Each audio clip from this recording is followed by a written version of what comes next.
Welcome to Lawyerpreneur, where we discuss the alternate paths that allow lawyers to engage their entrepreneurialism and distinguish themselves from others, because being a lawyer doesn't have to mean doing business as usual. I'm your host, Jeremy Richter. Today's episode is brought to you by Alps Insurance, the nation's largest direct writer of lawyers' malpractice insurance. Founded for lawyers by lawyers over 30 years ago, Alps works directly with your firm, no broker or agent, and if you do have a claim, the Alps claims handling team is comprised of actual attorneys, all with private experience. Alps roots for the law firms they protect. They believe in your success and nurture your endeavors with industry-leading coverage, risk management resources, and accredited CLEs, offering practical advice for pioneering lawyers like you. And Alps has the slickest online application out there. Qualifying firms can apply, see rates, and bind coverage in about 20 minutes. Right now, you can get 25% off one CLE seminar from Alps. Go to alpsinsurance.com/CLE. That's ALPS insurance.com/CLE and use the promo code LawyerPreneur upon checkout.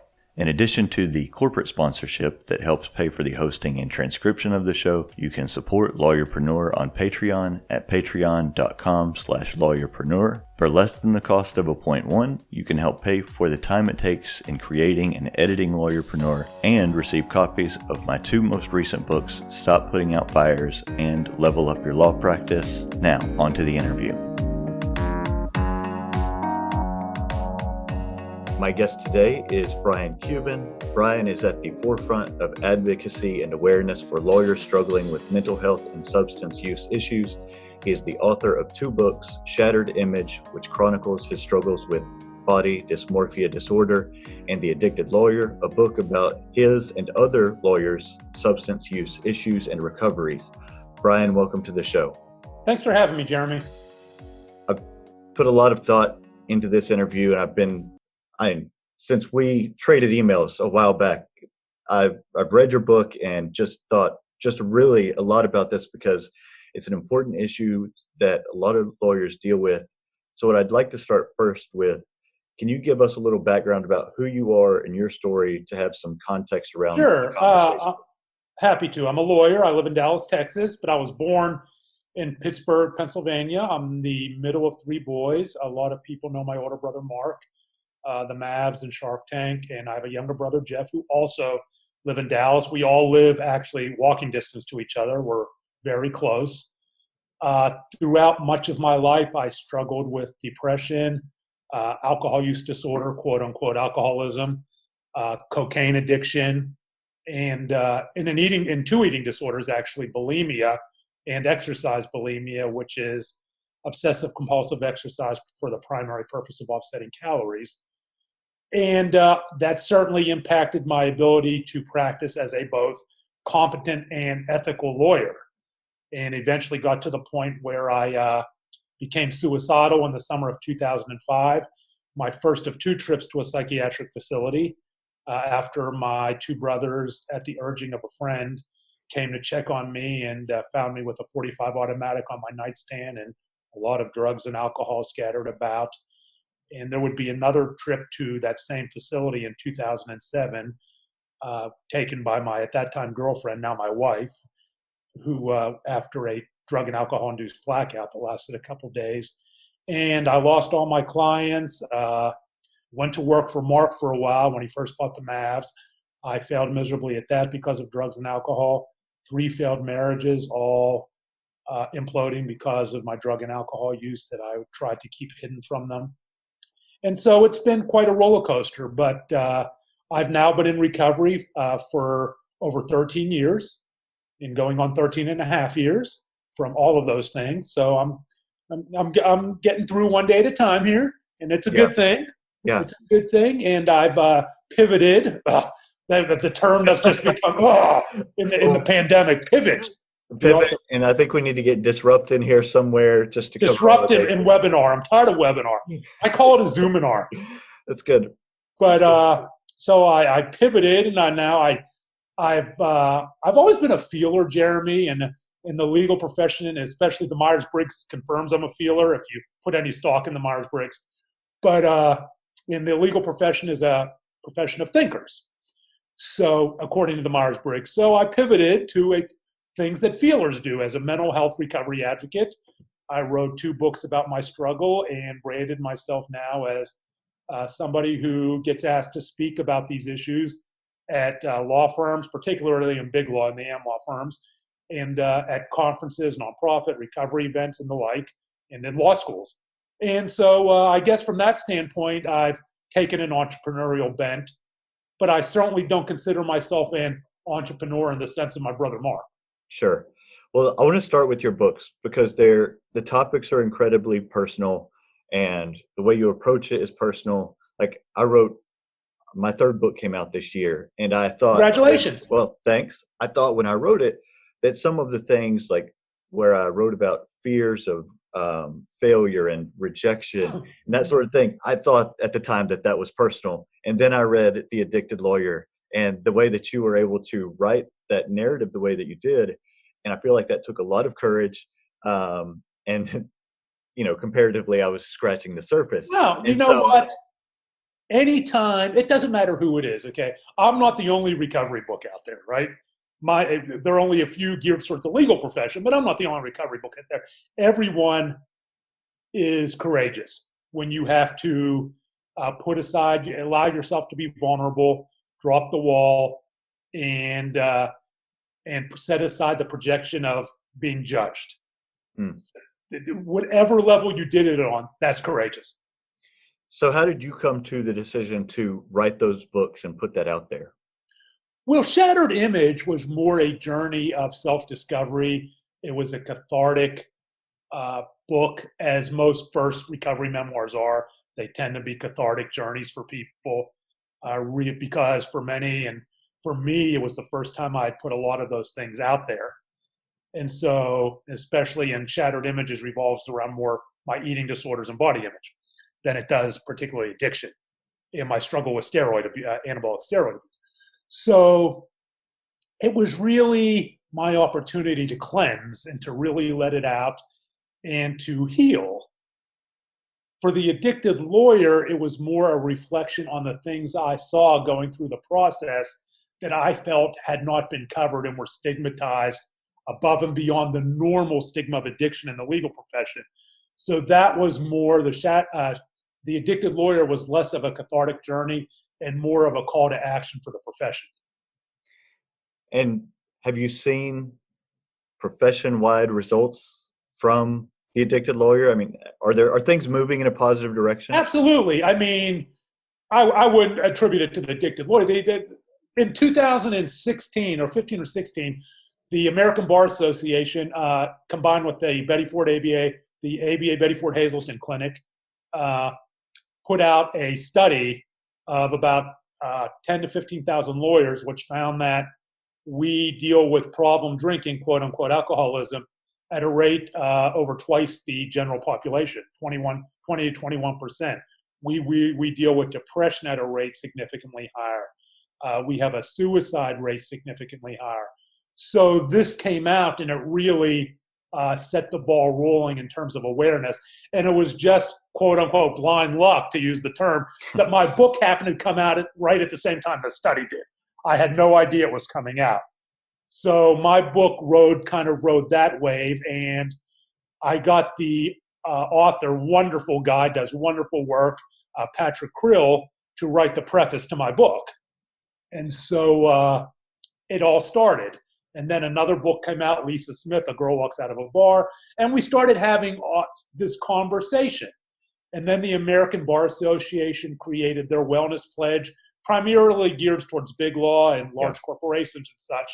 But it's taking a broad hold below that. And so they came out with their mental health wellness packet and protocol. So things are moving forward. Do we have a lot of work to do? Absolutely. Do we yet understand how the pandemic has affected a profession already struggling? No, we may not know that till someone looks at the data a year from now. Yeah.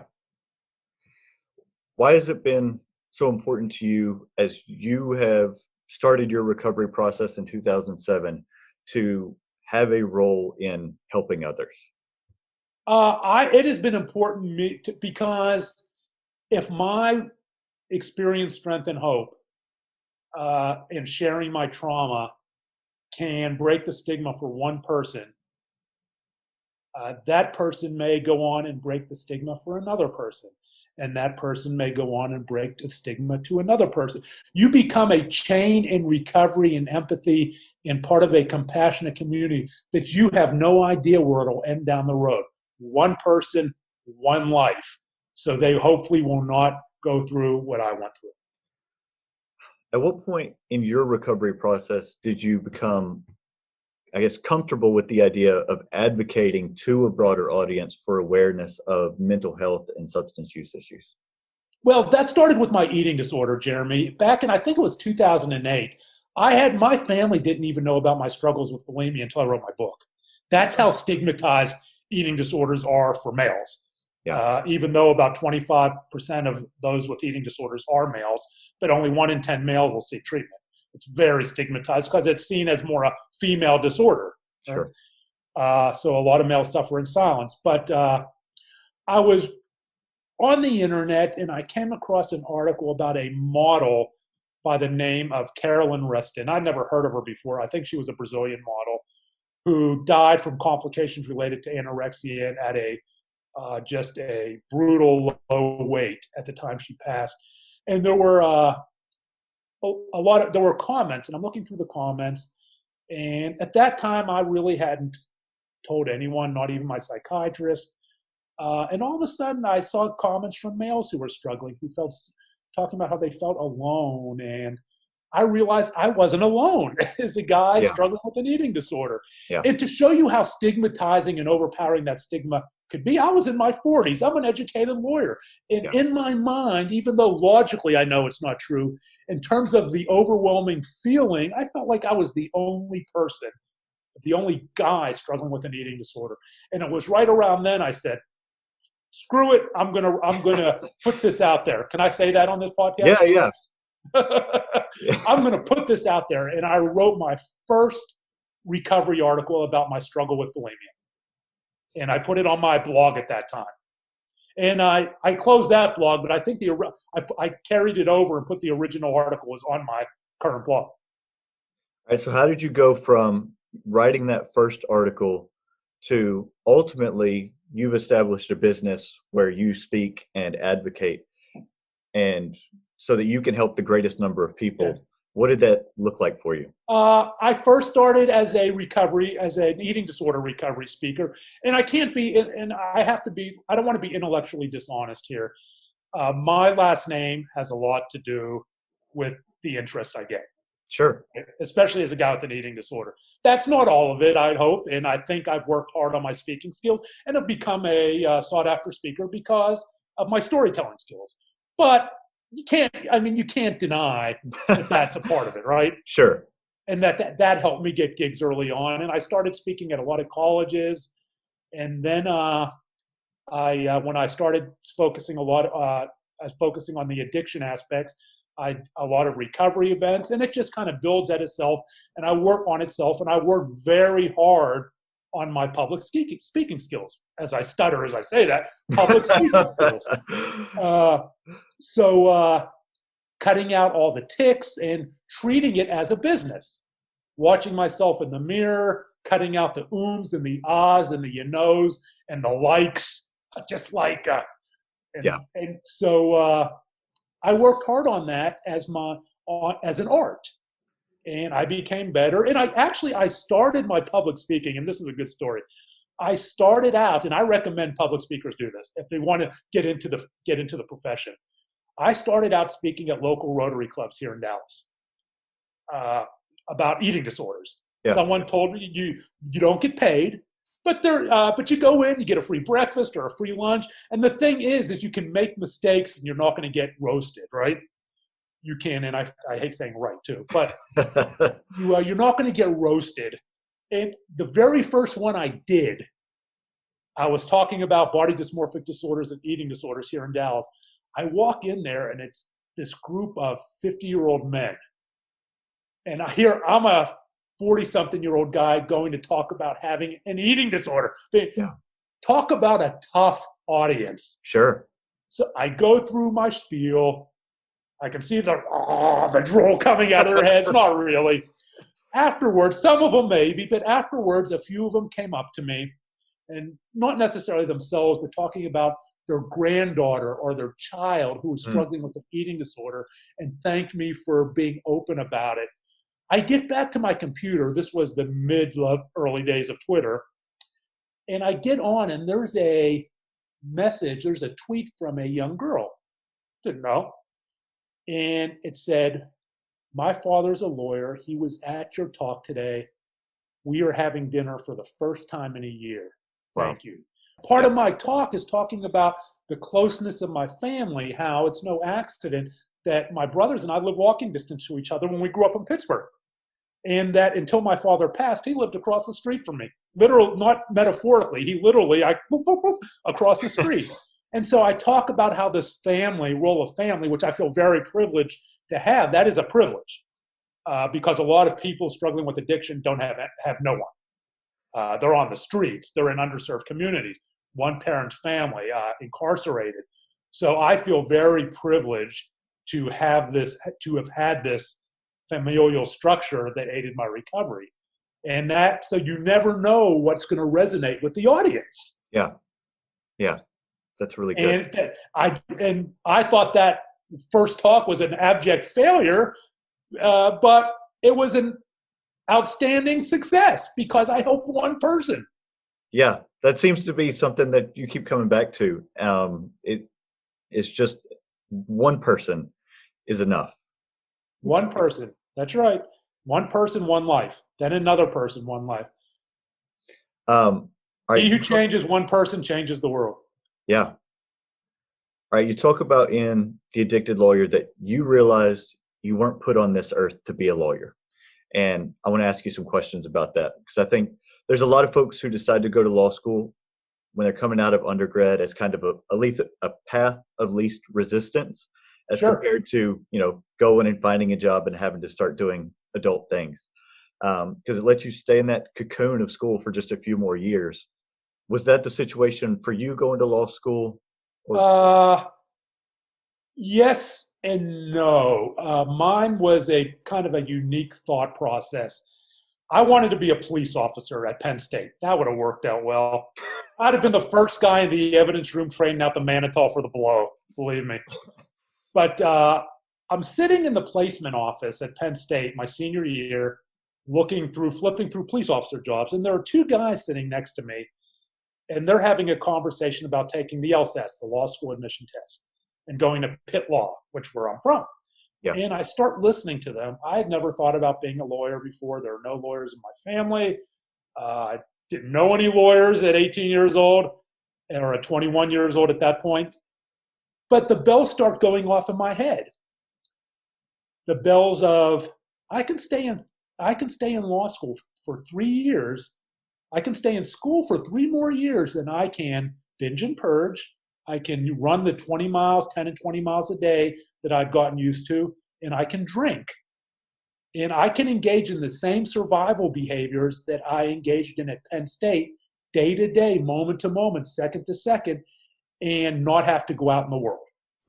Because that's all I cared about at that time was survival. I couldn't see beyond the tip of my nose, let alone 3 years down the road.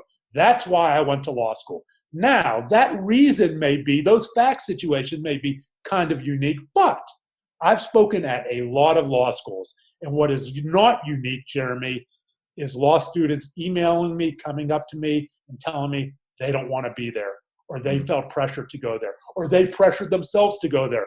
First generation, everyone in the family is a lawyer, brother's a lawyer, parents pressuring them to excel, them pressuring themselves to excel. And really not having thought through the whole mental health process of that thought process. Yeah. Well, and then the pressure doesn't alleviate after you get out. What do you say to those folks in that situation? I say you have to sit back, take a deep breath, take a hot shower, practice some mindfulness, and cleanse out the thought, the negative thoughts, and think for a second. Why are you here? And what processes mental health wise can you put in place, regardless of what got you here, to maximize how you want to be when you leave here? Yeah. Well, and one of the things you said in the book was that even though you weren't put here to be a lawyer, that the way of thinking that you learned as a lawyer has been able to benefit you, including in your recovery. Can you kind of expound on that? Sure. The law school does pound in a way of thinking. Some people don't like that, the Socratic method, but it makes a person more analytic, and it's hard to be analytic when you're in the middle of a cocaine binge. It's hard to be analytic when you're pounding down beers. So it has really allowed me in recovery to be very analytic about the paths I take moving forward, and look not so much from and people in 12-step. And I got sober in 12-step. And for those who don't know, the most well-known alcohol-focused 12-step is Alcoholics Anonymous, which is not quite as analytic, right? It's put faith in this, put faith in that, and that's great. I mean, I still go to 12-step meetings, but to look at different pathways from a cost-benefit and cost-benefit ratio analysis, right? What is the benefit of this? What is the destructive side of this? What is the benefit? How can this pathway hurt me? Not just here, but here. I am much better now at thinking 3 steps down the road at everything I do versus reacting to what's in front of my face. I think law school helped me achieve that ability. Was there a particular thing that caused you to realize, you know what, lawyering is not for me? That's not, you talked about being a feeler earlier. And then, once you came to that realization, what did you do with it? Well, it was more of a continuum, Jeremy, than any kind of bright line moment. You have to understand the pathway. I moved to Dallas in '86. I had passed the Pennsylvania bar, but I hadn't taken the Texas bar.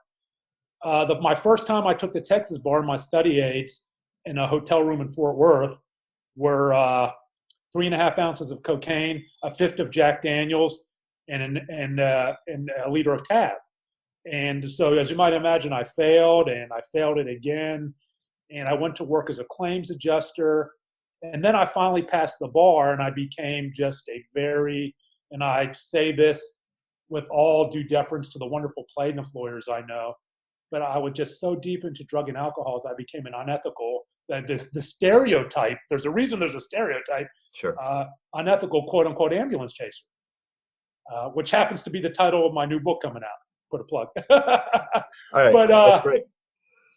And so when I finally moved into recovery, I looked back who I was, and look back and now looking in the mirror at who I am.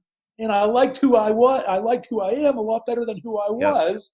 And so that kind of shifted my pathway to the exit from the legal profession. All right, this may be a dumb question. Do you think that you needed the journey through addiction and recovery to be able to find your calling? It's a very common question.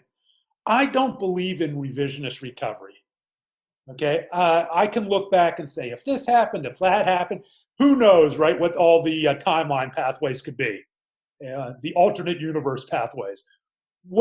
I can't sit here and regret the pathway. It got me here sitting talking to you. How can I regret that? It's now I am on my moving past 14 years with my then girlfriend, and now my wife of over 3.5 years. How can I regret that? I'm moving into 13.5 years sober with a new career and able to love myself. How can I regret that? What I do regret is the collateral damage. I regret the people I hurt, absolutely, and the people who got hurt along the way. And I can't turn back the clock, but what I can do is make living amends by how I conduct myself, how I help others. That's good. And you wrote about that in the book, that a part of recovery is beginning the work on repairing the relationships. And you said specifically that for you, it requires remaining alert to your past rather than shutting it out. Um, what does that look like? It looks like recognizing my triggers. I have to be aware of my emotional triggers and my environmental triggers. I was bullied severely growing up, fat shamed, physically assaulted over my weight, and I still work on those things with my psychiatrist. As far as environmental triggers, I'm comfortable around alcohol. That really isn't a thing. But I always try to evaluate whether I'm on the beam or off the beam emotionally, because what I don't ever want to lose awareness is that relapses can always be tapping me on the shoulder, and I'm not aware of it because I'm in the middle of an emotional, Mm. a self-absorbed emotional bubble that I don't see it coming. And so, yes, I do try to be self-aware of all of those things. That's recovery. Am I afraid of those things? No, not at all. Do I evaluate those things? Of course. I don't subscribe to a lot of the if I drink, I will die kind of things. And we learn a lot of these things at 12-step. And for a lot of people, you have to have those mindsets because you will. Yeah. Right? I just look at it more, what's the upside? I didn't like alcohol. What's the upside to even thinking about it? Cocaine did nothing but ruin my life. Mm. Alcohol did nothing but ruin my life at that time and dropped me down into a hole where I considered suicide. Why would I want to go back to that? So I think of it, maybe it comes out to the same. Maybe it's just semantics, right?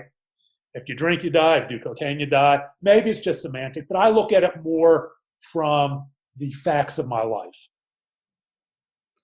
Well, and I think a lot of the things that you wrote in The Addicted Lawyer, a lot of the wisdom that you shared is so transferable to other aspects of our lives. And that's one of the things that I really liked about the book, is that it's about recovery, but it's not just for people who are in recovery. I took away so much of it that, for example, in the context of recovery, you wrote, I guess I'll quote yourself to yourself here. You have more to do than just want it. You have to take steps. They don't have to be big ones. Baby steps are fine. And that's the same thing, when I talk to people about pursuing their passions, that if they want to be a writer or an artist or start a new business, they don't have to do everything all at once. They don't have to immediately quit their job and get into it. Baby steps are fine. And I just think that thought process was really transferable to a lot of other aspects. Sure. I mean, it's in the issues around tailing back the layers of your life have application across the board, right? I think everyone is dragging around some portion of their little boy or little girl through their lives in a suitcase without unpacking it because it's painful. That has, in that some people get by like that and they're fine. Some people, the suitcase becomes stuffed and opens up and turns into destructive behaviors. But I think everyone deals with that. I'm a big believer in the impact of trauma and adverse childhood experiences in impacting future behaviors. That doesn't mean it turns into destructive behaviors, but I think everyone's carrying around something. Yeah. Another aspect of this, I think, that you talked about in the book was being an introvert in an extroverted profession, which is something that I've dealt with too. It's something that I've presented on. How did that affect you? Well, let's get into the stats. A guy named Larry Richards did a study. He's a lawyer and a performance management consultant. Did a study using the Myers-Briggs that basically helped. I'm trying to think of it. About only 4.5. It's a profession of thinkers, the legal profession. I'm a feeler. I forget what my letters were, but I was a feeler. And only about 4.5% of lawyers in the profession, using the sample size of that study, are feelers, right? So what does that mean to me? Well, I cry at movie trailers. I internalize the Sure. dead bird in the road for a month. And those are the stereotypical things we talk about, but that kind of explains it, right? Yeah. Someone's dog or cat passing on Facebook brings me down for the next 3 days because I wear those things on my sleeve. And that doesn't mean someone who can't be a good lawyer as a feeler, but what I encourage people to do in the book is take a look at that and see how you can maximize that in your occupation. we're not all meant to be hard asses, right? Arguing with people across the deposition table. Figure out how to maximize what your emotional strengths are. Yeah. And that's what I did. I went into a profession of feelers because I am adverse. I don't like a conflict, a legal conflict. I don't like I'm not a fan of the adversarial profession. Yeah, I can identify with that. I avoid conflict to the extent possible. My wife will see me, especially now with everything. There are so many videos on Twitter that some are hopeful and some are not. And sometimes she'll look over and I'll have like tears in my eyes, and she'll just shake her head because she knows like that's part of who I am. And yeah. Well, and another example is Mark built himself up as a salesperson, right? I remember us having a conversation about going into sales. I can't do that. Well, why not? Because you have to call people and they're going to yell at you. I can't do it. I don't want anyone. What did I do wrong? Yeah. Why are you mad at me? So I project out all these things, right? And I'm told that's just something you have to get over. But it terrifies me that I'm going to pick up the phone and someone's going to yell at me. What did I do? Well, I'm a good person. Don't yell at me. Well, so a lot of people who are introverts think I couldn't do public speaking because, all the engagement and that sort of thing. And I think some of that is self-imposed limitations, but also in my own experience, it's different. It's different than being in a room full at a party of people that you're trying to engage 7 different people in a conversation at the same time. And, I'm an introverted person, but I can get up in front of people and talk. Sure. For you, how did you, work on those things? I think passion offsets a lot of those fears. And at least for me to start, was I nervous? Did I sweat? Yes, I had to change 2 shirts every time I spoke because I was terrified of what people thought of me. And I still go through that. I saw, was it Prince William there was an article on CNN. I think is it Prince William? Who's the one married to the a television person? Harry is married to the actress. Meghan. Okay, so it's Prince Harry, I think it was. One of them was talking about public speaking and how, as part of his coping mechanism, he doesn't wear his glasses, so he can't really see the audience. I do the same thing. Wow. I do the exact same thing. I do not wear my glasses when I speak because it keeps me calm. So you figure out ways to cope, and passion gets over a lot of that, and you work on your skill. And with information and with working on the art comes confidence.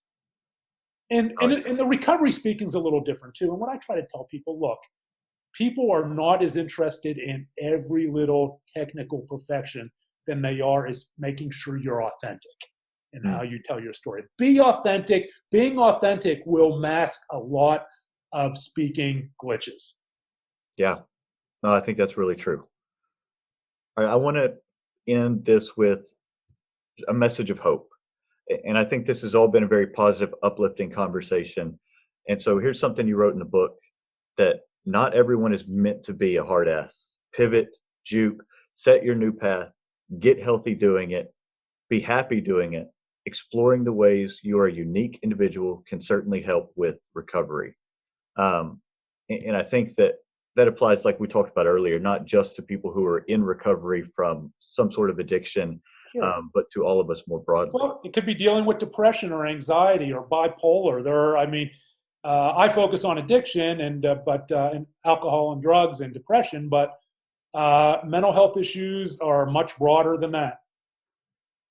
Well, I really appreciate you coming on the show today and taking the time to do this. And I think it was just really helpful, and you said a lot of things that can be inspiring to folks. Jeremy, I really appreciate your having me on. Anytime you want to do it again, let me know. All right. Thanks so much. Take care. If you've enjoyed the show, you can support it by rating it on Apple Podcasts or wherever it is you're listening, and make sure to subscribe so you don't miss anything. You can also support the show on Patreon at patreon.com/lawyerpreneur. Thanks for listening.